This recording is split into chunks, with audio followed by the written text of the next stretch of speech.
Salí tan desengañado de mi breve aventura política que me prometí a mí mismo no volver a meterme en nada que no fuese mi propio trabajo, es decir, la ciencia.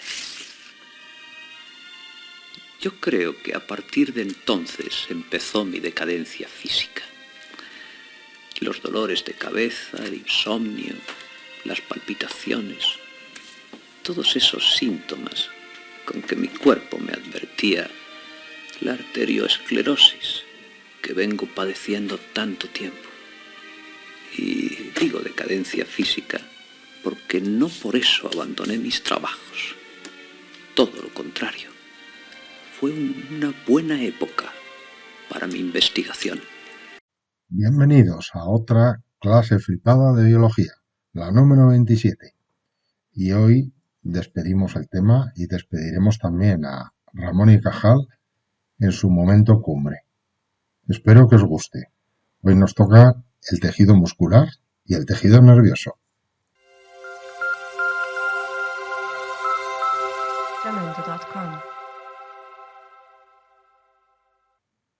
Bueno, y ahora ya nos queda por estudiar los tejidos con células muy diferenciadas. Y comenzaremos por el muscular, que efectivamente, fijaos, las células musculares son realmente extrañas en comparación con lo que llevamos visto. Son muy alargadas, como hemos visto, por ejemplo, en los fibrocitos del conjuntivo, pero estas son todavía más alargadas y además, mirad qué estructura más peculiar tienen. Ya veremos que hay varios tipos de tejidos. Este es el tejido muscular más común, ¿no? Entonces, fijaos que esta célula, por ejemplo, tiene dos núcleos. Bueno, dos núcleos aparecen en esta porción dibujada. Realmente habría todavía más, ¿eh? O sea, son células polinucleadas, lo que tenemos aquí. Además, bueno, en este dibujo nos muestran la célula abierta. Entonces, esto que veis que pone sarcolema, en realidad es el nombre que recibe la membrana plasmática. No es más que eso, es la membrana plasmática. Y en el interior, el citoplasma, fijaos que está relleno de estos cilindros que parecen salchichones, ¿no? Son un montón de salchichones metidos en una ruedecilla verde. Bueno, pues los salchichoncillos son los miofilamentos. Son unos filamentos proteicos, de los que os voy a hablar a continuación, que son los responsables de la contracción muscular. La red de color verdoso es el retículo endoplasmático, que es también un retículo endoplasmático especial, que de hecho tiene un nombre propio también, retículo sarcoplasmático o sarcoplásmico. Y además, pues aunque casi no se aprecian en el dibujo, también hay mitocondrias, lógicamente, puesto que se va a gastar mucha energía. Pero fijaos, vamos a detenernos ahora en los filamentos proteicos. Los filamentos proteicos tienen una estructura altamente ordenada. Van intercalándose filamentos de actina y de miosina. La actina está formando fibras rectas, que digamos que forman una especie de armazón, mientras que la miosina tiene forma de palo de golf. Y la cabeza de la miosina va a ser la que va a desencadenar realmente la contracción muscular. La disposición de las fibras de actina y miosina da lugar a unas estructuras repetitivas llamadas sarcómeros, que podéis ver en este dibujo. Las fibras de miosina forman estos agrupamientos intermedios, los centrales, formando una serie de ejes paralelos. Y tanto por encima como por debajo quedan ensamblados los filamentos de actina a ambos lados. Esto da lugar a una característica estructura en forma de bandas claras y oscuras. En las bandas claras se observa, por ejemplo, en esta de aquí, la I latina, corresponde únicamente a zonas donde hay actina. Sin embargo, esta otra banda, la banda H, corresponde a zonas en donde quedan apiladas solo unidades de miosina. ¿Veis? La siguiente banda clara vuelve a corresponder a una banda I que vuelve a ser actina. ¿Las bandas oscuras qué son? Pues son las zonas en donde se solapan tanto la actina como la miosina. ¿De acuerdo? Pues estas unidades es lo que se llaman sarcómeros. El sarcómero de arriba está relajado, el de abajo contraído, porque las unidades de actina se van a desplazar, van a ser desplazadas por las de miosina en sentido convergente, cerrando, contrayendo el músculo. Vamos a verlo en esta animación. Cuando la actina se une a los iones de calcio que hay en el citoplasma, queda orientada de forma adecuada para unirse con la miosina. Esta, por su parte, cuando se ha unido al ATP, es capaz de cambiar de conformación, unirse con la actina, y en ese cambio de conformación, en ese cambio de forma, es cuando se produce el movimiento de la miosina enganchando a la actina. Cuando esto se repite y miles, millones de cabezas de miosina hacen esto de forma sincronizada, enganchan los filamentos de actina y trasladan todo el movimiento muscular, produciendo la contracción. Hay tres tipos de tejido muscular: el estriado, el cardíaco y el liso. Vamos a comenzar con el tejido muscular estriado. Os cuento las características y luego vamos comparando con los otros dos. Bueno, el tejido muscular estriado se llama así porque sus fibras musculares, como veis, tienen un aspecto estriado, tienen bandas claras y oscuras, debido a la disposición del sarcómero. Vale, las fibras son además fibras plurinucleadas, como hemos visto al principio en un dibujo de una fibra muscular. Y tienen una particularidad, y es que la contracción de estas fibras es voluntaria, es decir, está controlada por el sistema nervioso central. Este tipo de fibras se presentan en los músculos del aparato locomotor, en los músculos esqueléticos, y son las responsables, pues, del movimiento de nuestro organismo. Vale, vamos a pasar al siguiente tipo. Estas otras corresponden al tejido muscular cardíaco. Como veis, estas fibras también son estriadas, tienen el patrón característico de bandas claras y oscuras. Pero estas células, estas fibras, son mononucleadas, solo tienen un núcleo por célula y además están ramificadas, tienen forma de Y. En algún sitio se llega a ver incluso la bifurcación dentro de una célula. Y bueno, pues su contracción es involuntaria. Es una contracción que ya estudiaremos cuando estudiemos el circulatorio, que se debe, la genera el propio músculo. ¿Dónde se presentan? Pues bueno, con ese nombre, evidentemente, única y exclusivamente en el miocardio, en el músculo cardíaco. Y por último, el tejido muscular liso. El tejido muscular liso se llama así precisamente porque sus fibras no están estriadas. Aquí no podéis observar ese patrón de bandas claras y oscuras que veíamos antes. Son mononucleadas, como las cardíacas, y también de contracción involuntaria, como las cardíacas. ¿Dónde aparece este tipo de fibras? Pues en cualquier tipo de órgano que requiera contraerse de forma involuntaria. Es decir, en vísceras, tubo digestivo, bronquiolos, etc. En cualquier otro órgano que requiera contracciones.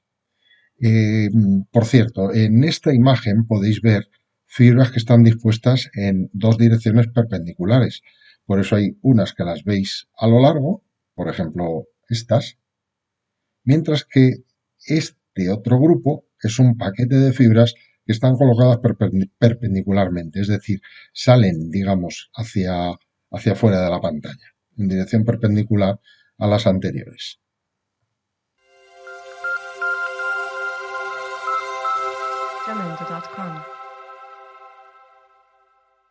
Y por fin llegamos a la especialidad de Ramón y Cajal, a su gran aportación, las neuronas. Si las fibras musculares nos parecían células extrañas, pues fijaos cómo son las neuronas. Tienen una forma más o menos estrellada, muy ramificada, con ramificaciones cada vez más finas. Bueno, ya veis, aquí tenéis un ejemplo de una neurona más o menos típica. La parte principal se llama cuerpo neuronal. En el cuerpo neuronal se encuentra el núcleo.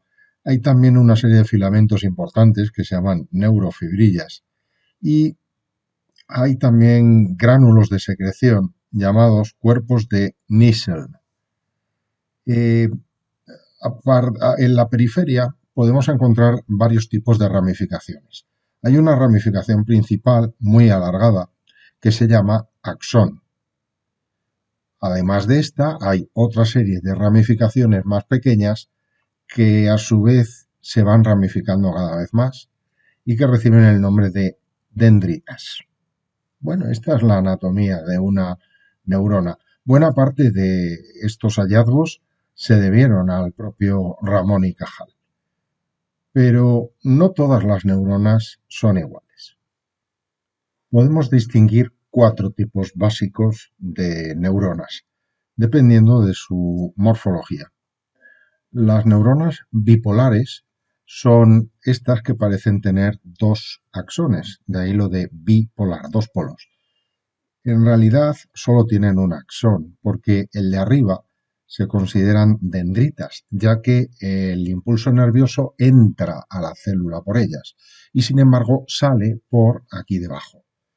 El axón siempre va a ser la ramificación por donde salen los impulsos y las dendritas por donde entran. Las neuronas unipolares son estas segundas. Esta aparentemente tiene un solo axón y el cuerpo celular se inserta lateralmente, pero en realidad lo de arriba es una dendrita y lo de abajo es un axón. Las neuronas multipolares parecen tener muchas ramificaciones, ¿no?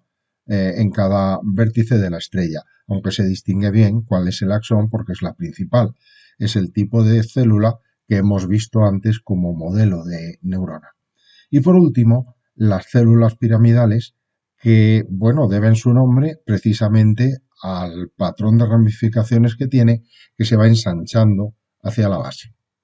Además, desde el punto de vista funcional, se pueden distinguir 3 tipos que también están representados aquí. Las neuronas motoras son las que transmiten el impulso nervioso a los órganos efectores, a los órganos que van a ejecutar la respuesta. Las neuronas unipolares son neuronas sensoriales, es decir, van a captar, van a recibir el impulso nervioso que transmite un receptor, por ejemplo el ojo. Y por último, las neuronas bipolares se llaman también interneuronas porque lo que hacen es conectar 2 tipos de neuronas de los tipos anteriores entre sí. Son conexiones entre neuronas. Pero aunque las grandes conocidas y las grandes protagonistas del sistema nervioso sean las neuronas, hay otras células que forman parte del tejido nervioso. Se trata de las células de glía o células gliales que tenemos en esta diapositiva, cada una con funciones específicas. Las neuronas están tan especializadas en la transmisión de impulsos nerviosos que son incapaces de hacer algunas otras cosas muy simples, como por ejemplo obtener nutrientes. De ello se encargan los astrocitos, que son células que se encargan de intercambiar sustancias entre las neuronas y la sangre. O por ejemplo, las neuronas tampoco saben eliminar los desechos, saben deshacerse de ellos pero no gestionarlos. ¿Quién se encarga de ello? Las microglía. La microglía son células que fagocitan y destruyen las sustancias de desecho procedentes de las neuronas. Y las 3 que nos quedan tienen funciones muy curiosas. Por ejemplo, los oligodendrocitos y las células de Schwann se encargan de formar la llamada vaina de mielina. La vaina de mielina es este recubrimiento amarillento que veis, que lo que hace es enrollarse alrededor de los axones de las neuronas. Las células representadas en color gris serían una porción de una neurona.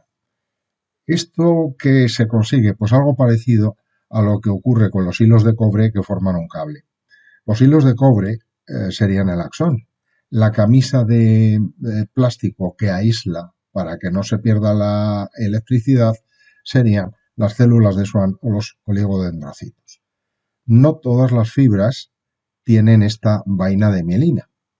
Algunas son fibras amielínicas. Pero las fibras más comunes son las mielínicas. Los estrechamientos, las separaciones que hay entre las células de Schwann reciben el nombre de nódulos de Ranvier.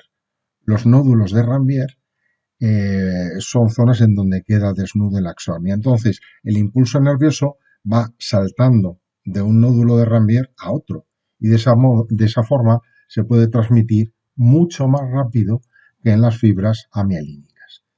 Y por último, las células ependimiarias lo que hacen es fabricar el líquido cefalorraquídeo que circula entre las meninges a través de realmente de todo el sistema nervioso.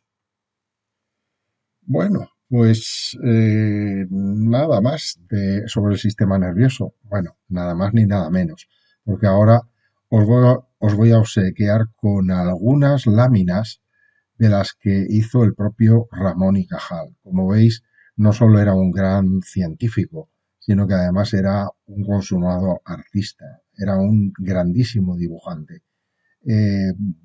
Posiblemente parte de su éxito se deba a esta faceta suya.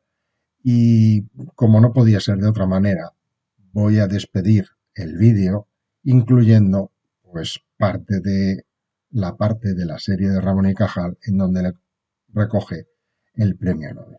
Así que me despido hasta la próxima clase flipada de biología y espero que os haya gustado este vídeo y os haya resultado útil.